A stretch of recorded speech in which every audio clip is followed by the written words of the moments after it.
mentioned that sometimes you'll tailor or you'll often tailor your storytelling or your story to strengths and weaknesses of your artist. Yep.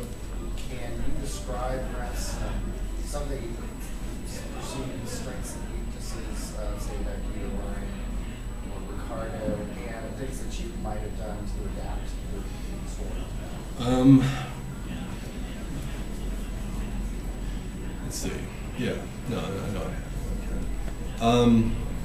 Well, it's kind of good because of the way I work and the way I like to start projects is I generally know who the artist is really, really early on. So, like in the case of Ryan, actually no, this is a good example with Local. I don't know if you've read that book, Local, but Ryan wasn't the first artist on that book. It was Farrell Dalrymple who was supposed to draw that.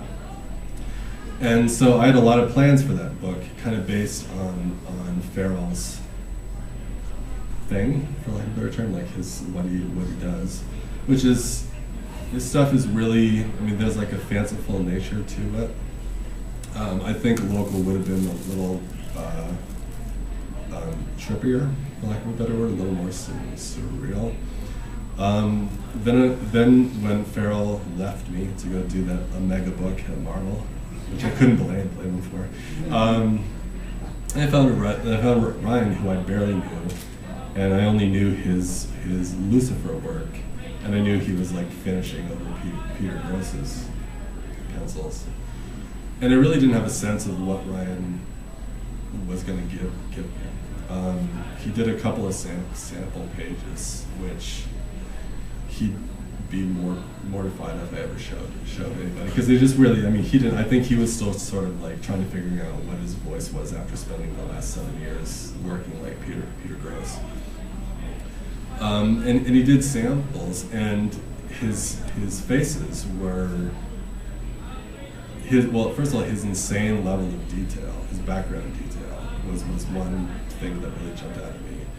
And he's kind of calmed it down a bit, but he used to draw these really giant eyes, and like really expressive, very, very beautiful eyes, but they were always like you couldn't help it, like you noticed them. So I think as a result, Local became, like, I wasn't afraid to really push him on the backgrounds. Like, I knew he could handle it.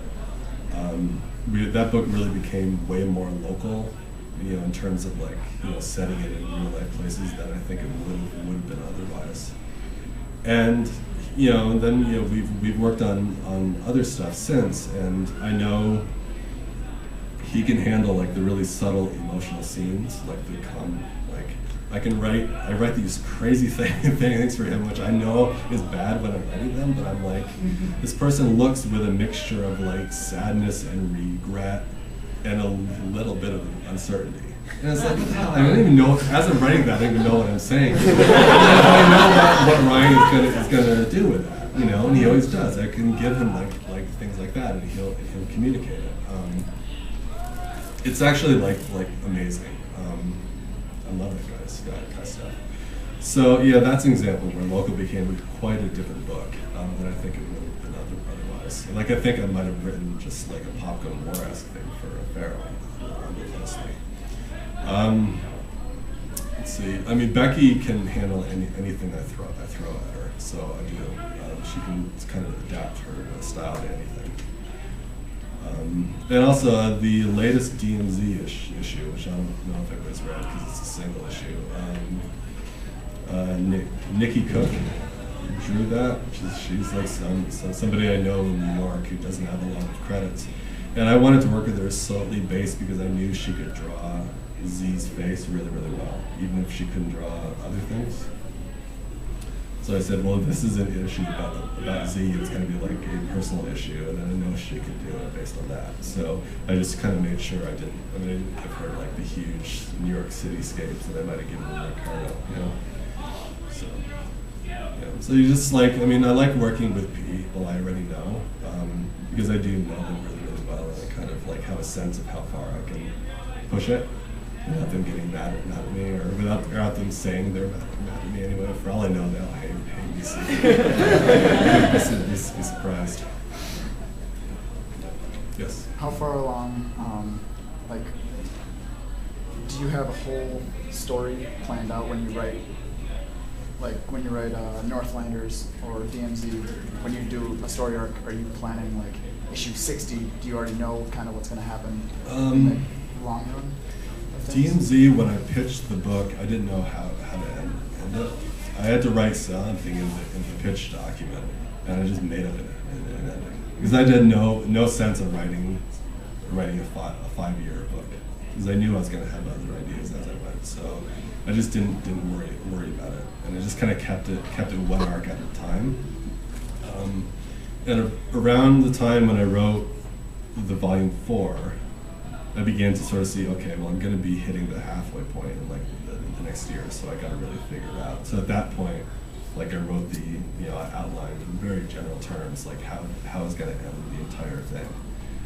And I've been sticking to it now, and you can sort of see, if you're reading it monthly, you can sort of see that Maddie's kind of getting a little crazy, and that is the beginning of the end of the story. So I got a couple years left, but what is the final issue number?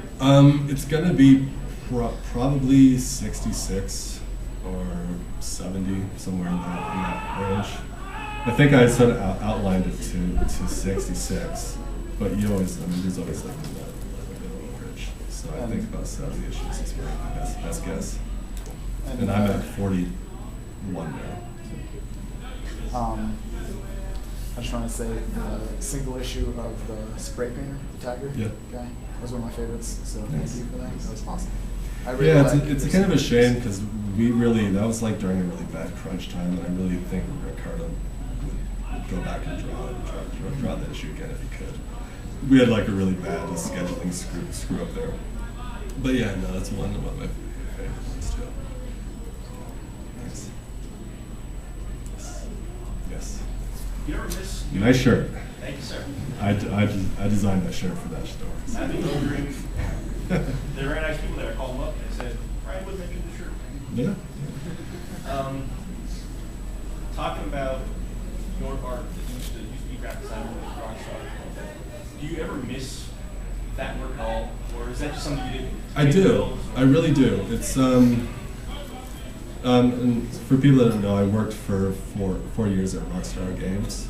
I worked on the Grand Theft Auto stuff, doing actually pretty much anything you've seen for that game. That's not the actual game I designed, like all the magazine ads, the box of the game, like anything, the logo of the game. I didn't draw the art on the cover, which everybody assumes I did, but I didn't. Yeah, I really do. There's something